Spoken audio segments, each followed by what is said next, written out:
Hi everyone, it's Nick Friend, editor of RETNZ, and I'm delighted to have Christina Walsh of Ray White Swanson join me today. Christina, thank you so much for sitting down with me this morning. Oh, thank you so much for having me. Absolute pleasure, pleasure. We are going to talk about my favorite subject, which is social media and real estate. Now, you've just done some incredible work with my favorite platform, TikTok, but we're going to come to that. Number one, how long have you been in the industry for? Just over 2 years. I started in October 2021. Okay. And what areas do you service? So I am in the heart of West Auckland. I focus mainly on Massey and Ranui, which is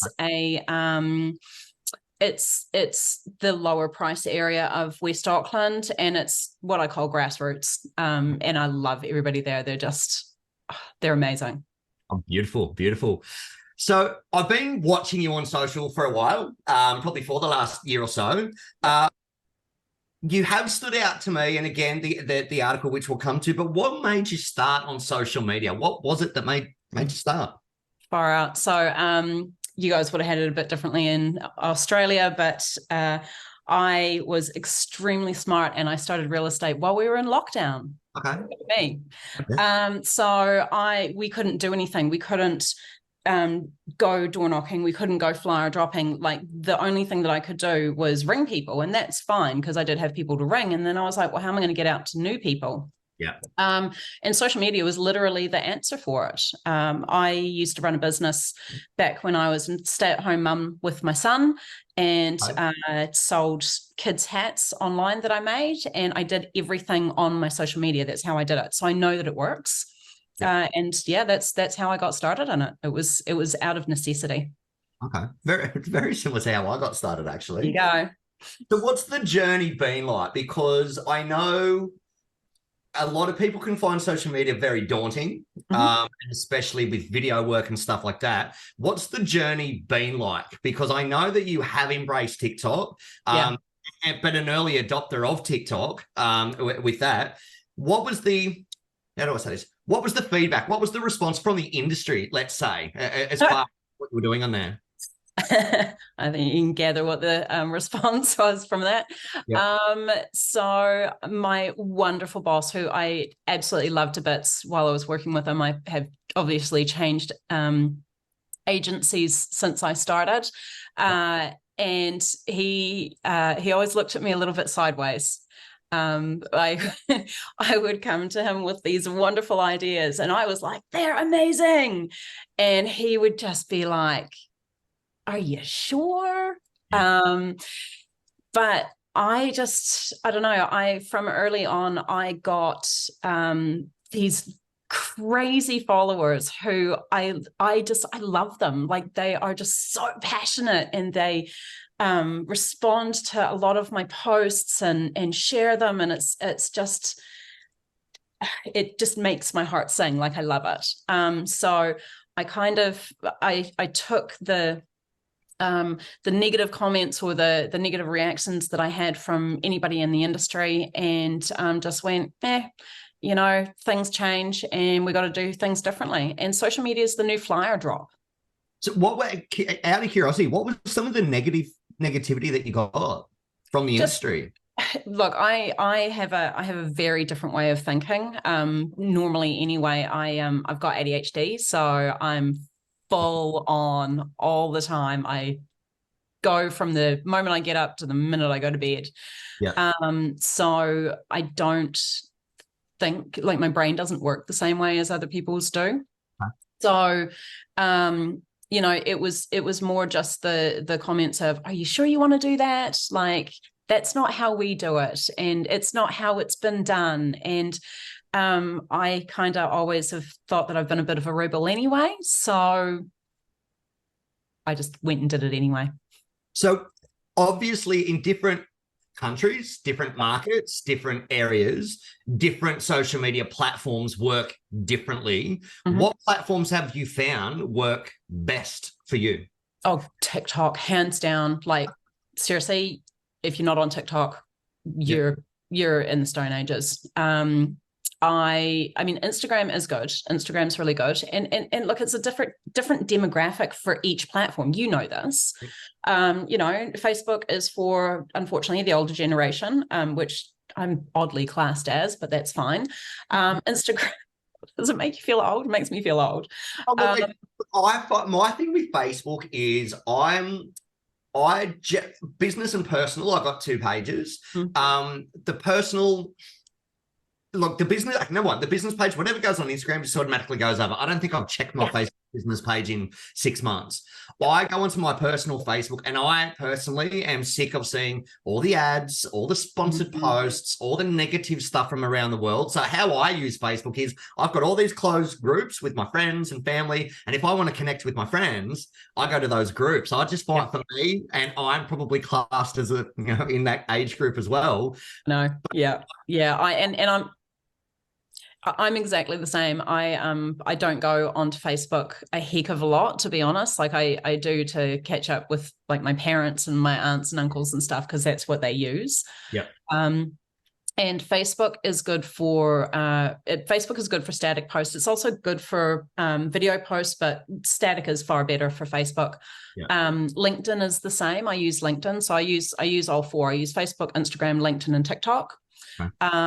And so Insta obviously is a lot better for video, but you just don't get the reach that you do with TikTok. And I think a lot of that's got to do, and I mean, I've been pushing TikTok for about the last 3 or 4 years, and what I love about it, and it's now starting to change, but the organic reach was so much better, where Facebook and Instagram, if you're not paying for content to be pushed out, it's just not getting seen. TikTok is starting to get to that point though, where you know, a lot of people are advertising and sponsored, but it's a different platform. But on that, so coming back to, you know, you're doing your crazy stuff and all that kind of thing, what have you found with because TikTok and Instagram, it's I don't know how to explain this, but they're a different beast. They're a different audience. People expect something different. And I think what I like about the stuff that I see you put on TikTok, for instance, is it's catering to the people on TikTok, because it's a different mindset. So have you had any, how did you come up with that? Are you just sort of doing pretty much what I do, where it's like, you know what, I'm in the moment and I'm vibing on this? Or do you have a plan? Or, because I know it can be daunting for people, especially on a new platform. And a platform that you have no idea about. How did you decide to get on TikTok, and what's your strategy? And if you don't have a strategy, that's cool. So I went one day and went, this is a new platform. I know that I've got to get on it. I think maybe I heard you talking about it. Maybe, perhaps because, you know, I've followed you pretty much since the beginning of my career, and I do have to thank you for just the education that you've put out. And, you know, this isn't the first time we've spoken. And I love what you put out. Like, you are so passionate about social media, and I've got that same passion as well. When I went onto TikTok, I had no idea what I was doing. Oh my God. But so what I did was I followed a lot of the social media influencers on there who were, you know, putting out posts of how do you do this, and how do you grow, and what do you do, and learned about hooks and timeframes and like cutting my videos down and stuff so that there were no blank spaces. And unfortunately, I say a lot. I am still training myself out of that. Yeah. Just learning to make sure that it's actually content that you've got to grab people within the first 2 seconds.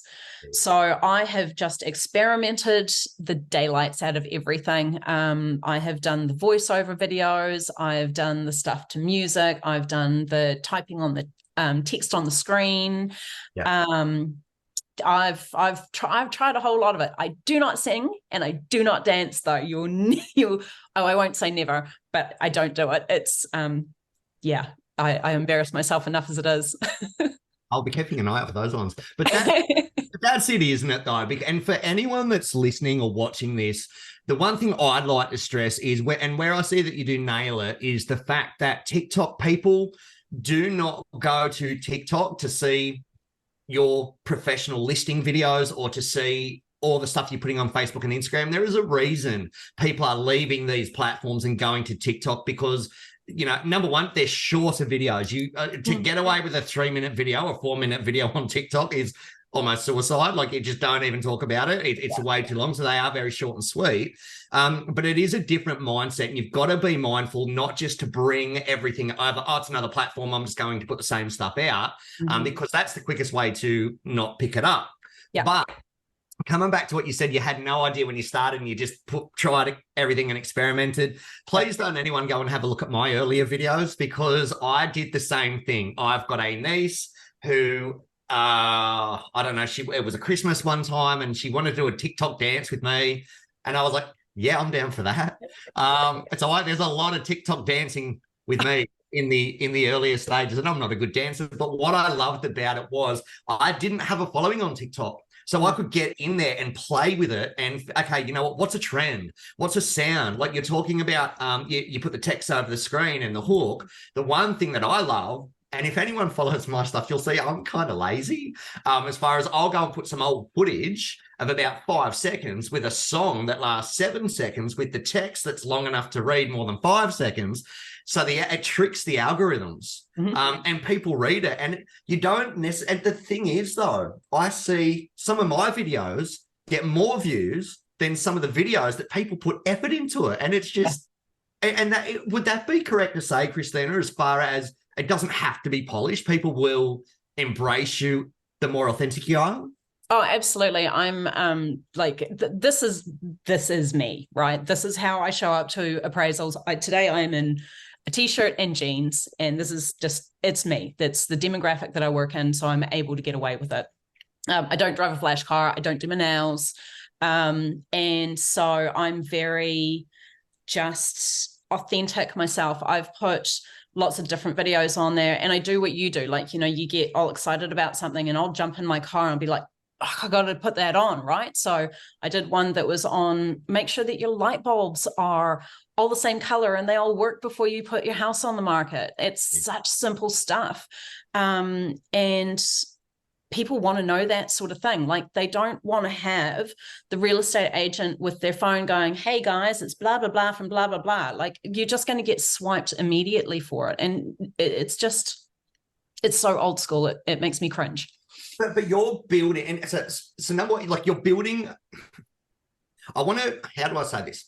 I don't want to say the word followers, but you're building a network. You're building people that you engage with, and you speak to people, not at them. And that's the one thing where I see agents who do social media really well is they connect with people. And like you were saying, you watch my stuff and you can see that you're passionate about it. I see the same with yours. And you see that you feel that, and you have a connection with someone, and it's easy to have a connection rather than, hey, look at me, look how good I am, I just sold this. No one actually cares. And I think that's the thing. If someone's not in transactional mode and you're just posting the transactions all the time, it's not going to, you're not going to connect or keep them. You might get the view, but you won't get the engagement or that longevity.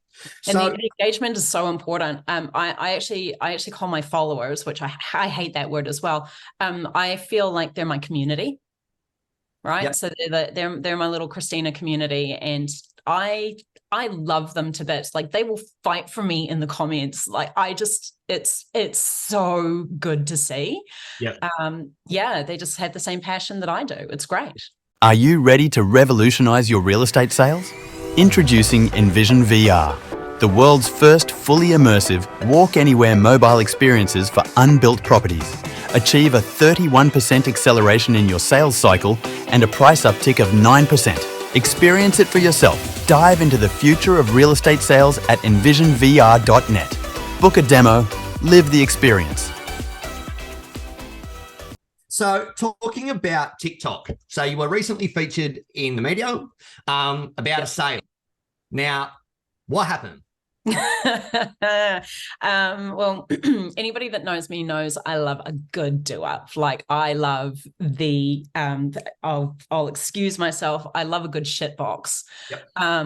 Because they generate so much interest, because people are like, oh my God, how do people live there? And look at this and look at that. How can you sell it? And, have some pride in what you sell. which is fantastic because all engagement, right? So I had just swapped over to Ray White from Harcourts, and I do have to do a shout out to Harcourts. They are an amazing company. Like, they absolutely are. I hold them in the highest regard. They're awesome people, awesome company. Ray White was just a bit of a better fit for me, so I decided to move over. So this was in like my first or second week with the team, and I didn't have any listings, and they just bought this one on. And I said to the boss, well, hey, look, do you mind if I like come through? I've got a buyer that I'm going to take through, and I want to do a walkthrough video first. And he was like, yeah, sure, no problem. And so I did the walkthrough and got him awkwardly waving at the front door as well. I feel so sorry for him. He is slowly getting used to me. And then I did a voiceover for it and said, hey, this has got great bones, because it did. Yeah. And, if you're a flipper or a developer, come and have a look at it. And it just went from there. And, but the house had been neglected for a really, really long time. It looked like it had squatters living in it. Like, it was pretty horrendous. Yeah. And it just went nuts. Absolutely crazy. The strategy that I had with it when I saw what was happening is I always reply to every single comment. Yep. Except on this one, there were a couple of really horrible ones to do with the activities that may have been going on in the house, shall we say. I didn't really respond to those because it's not appropriate. So yeah, and I just responded to everything, the good and the bad. And look, I'll tell you a little secret. I love the bad comments because they're You do. I love them. And look, I had a really tough time a couple of years ago with negative comments and stuff like that. And it does hurt, I suppose, initially. Well, for me, it did initially, where it's like, because if you put yourself out there, you do have to accept the good with the bad. But the beautiful thing, and I'm getting better at it with the bad, is it's how you respond. And that's the one thing I've learned is not my style is not for everyone. Mm-hmm. That house may not be for everyone. Yep. And it's just how you respond. So as a result of that video, how many views did you get, and what happened with the auction? And was the video, did that help hinder the auction? Like, what happened in terms of views and activity and the end result? So if you don't use TikTok, I'll give you a little education in it. I'm not trying to, obviously teach you how to suck eggs, because you know what you're doing, Nick.